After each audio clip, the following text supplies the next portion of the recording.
ముఖ్యమంత్రి గారు ఈ మీటింగ్‌కు అందరిని ఇన్వైట్ చేసిండని నాకున్న సమాచారం. రైట్, శంకర్ రేపు గారు మీరు కూడా జాయిన్ అయ్యారు. గుడ్ ఈవినింగ్ హరిశంకర్ గారు.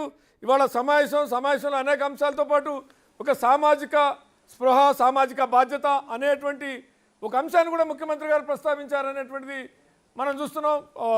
ప్రెస్ నోట్లో కానీ బయటకు వచ్చి చెప్పినటువంటి అంటని గతంలో కొంత సామాజిక స్పృహతో కూడినటువంటి సినిమాలు, సందేశాత్మక సినిమాలు లేకుంటే అనేక వచ్చేవి, కానీ అవి వాటి పర్సంటేజ్ తగ్గిపోయింది అనేటువంటిది. ఇవాళ ఎలాగ్రేట్ చేయాలి అంటే డ్రగ్స్ నుంచి యువతని మేల్కొల్పాలి, లేకుంటే సమాజంలో జరుగుతున్నటువంటి అనేక సాంఘిక రుగ్మతల నుంచి జనాల్ని మనం బయటికి తీసుకురావాల్సిన అవసరం ఉంది అనేది ఒకటైతే, ఇక సినిమా పరిశ్రమను ఏ రకంగా అభివృద్ధి చేసుకోవాలి, ఆ రకంగా ఎట్లా ప్రపంచంలో దేశంలో ఇతర వాటితో ఎట్లా పోటీ పడాలి అనేటువంటి అంశం కూడా చర్చకు వచ్చింది అనేటువంటిది ఉంది. మీ యొక్క అబ్జర్వేషన్స్ ఇవాళ మీటింగ్ మీద మీరు హాజరు కాలేకపోవచ్చు, కానీ మీ కొలీగ్సో మీ ఫ్రెండ్సో ఇవాళ సమావేశం యొక్క సారాంశం తెలిసి ఉంటుంది.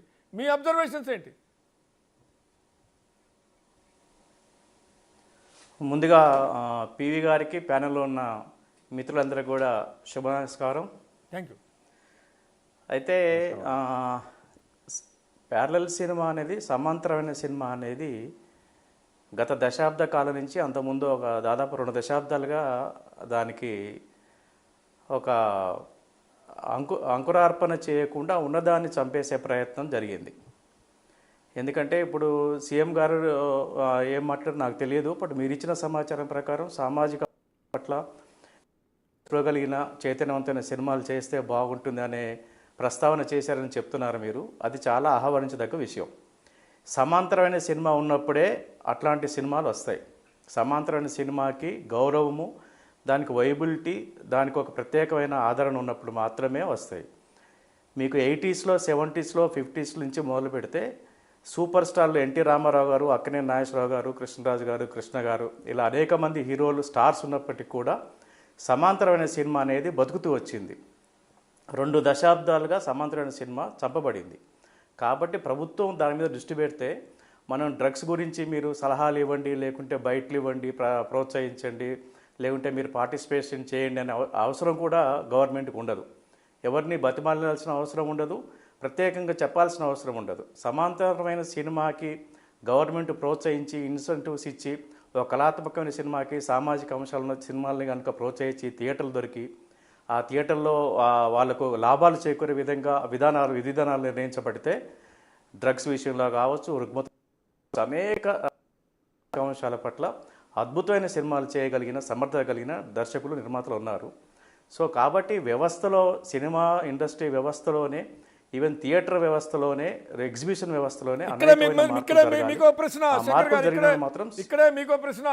బెనిఫిట్ షోలు అని అంటే గతంలో అంటే సామాజిక సందేశం ఉన్నటువంటిది, సామాజిక స్పృహను కలిగించేటువంటివి, అట్లాంటి వాటికి అవి కొంత అంటే హిస్టారికల్ ఈవెంట్, అంటే మా భూమా లేకుంటే అంకురమా, లేదంటే దాహం ఇట్లాంటి కొంత ఏదైతే సామాజిక స్పృహ ఉన్న వాటికి కొంత బెనిఫిట్ షోలు లాంటి దానికో ఉండేది. కానీ బెనిఫిట్ షో అనే దాని నిర్వచనం మారిపోయిందా? డెఫినెట్గా అండి. యాక్చువల్గా ఎప్పుడు బెనిఫిట్ షోలు అనేది లేవు. అవి సామాజిక అంశాల చిత్రాలు కానీ, ప్రజలకు సంబంధించిన కోణంలో చేసే కూడా. బెనిఫిట్ షో అంటే నాకు అర్థమైంది, మీ నిర్వచనం చెప్పాలి. బెనిఫిట్ షో అంటే ఒక సామాజిక స్పృహ ఉన్నటువంటి సినిమాని ఇంకొక సామాజిక సంఘాలు ఏవైనా ఉంటాయో వాళ్ళు మాకు ఇవ్వండి, మేము ఆర్థికంగా కొంత గెయిన్ కావడానికి మీరు మాకు సహకరించండి, ప్రొడ్యూసర్ను అలాంటి ఆ డిస్ట్రిబ్యూటర్ను అడిగి ఆ డబ్బులు వాళ్ళు గెయిన్ చేసుకోవడానికి. ఇక్కడ డబ్బులు ఎవరికి పోతున్నాయి బెనిఫిట్ షో వల్ల అనేది ఇంపార్టెంట్ క్వశ్చన్. ప్రభుత్వానికి పోతున్నాయా, లేదు సామాజిక సేవ చేస్తున్నటువంటి ఒక ఆర్గనైజేషన్ పోతున్నాయా, లేదు నిర్మాతకు పోతున్నాయా అంటే ఏం చెప్తారు?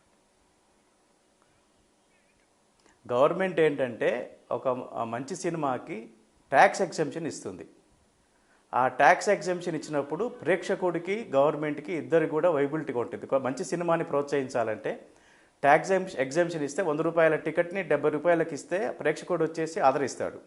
ఇప్పుడు ఏమైంది, ఒక 100 రూపాయల టికెట్ని 3000కు 2000కు అమ్మటంతో ప్రజల్లో ఒక రకమైన ఒక ఏహ్యభావం వచ్చింది, ఒక మాటలో చెప్పాలంటే. ఎందుకంటే సామాన్య ప్రేక్షకుడు సినిమా చూసే పరిస్థితిలో లేడు ఒక రకంగా. కానీ ఆ సినిమా పిచ్చిని వదులుకోలేక వాళ్ళ పెట్టుబడులు ఆ సంపాదనలో చాలా వరకు దీనికే పెట్టాల్సిన పరిస్థితి ఏర్పడింది. జనాల్లో విపరీతమైనది ఉంది. మన సీఎం గారు ఎప్పుడైతే అసెంబ్లీలో బెనిఫిట్ షోలు కానీ రేట్లు కానీ నేను పెంచను, నేను సీఎంగా ఉన్నంతకాలం అని ఎప్పుడైతే ప్రకటించారో ప్రజల్లో చాలా పెద్ద అపలాస్ వచ్చింది. నిజంగా గవర్నమెంట్ తీసుకున్న డెసిషన్ చాలా గొప్పగా ఉంది అనే ఒక అపలాస్ అయితే వచ్చింది. అంతవరకు మనం ఖచ్చితంగా అది ఒక మంచి నిర్ణయం కింద సమాంతరమైన సినిమాకి మళ్ళీ బీజాలు వేసే విధంగా ఉందనిపించింది నాకు. రైట్. ఇక్కడే నటుకుమార్ గారు మీ రియాక్షన్, తర్వాత అనుపమ రెడ్డి గారి దగ్గరికి వెళ్తా. నటుకుమార్ గారి పర్టికులర్ ఈ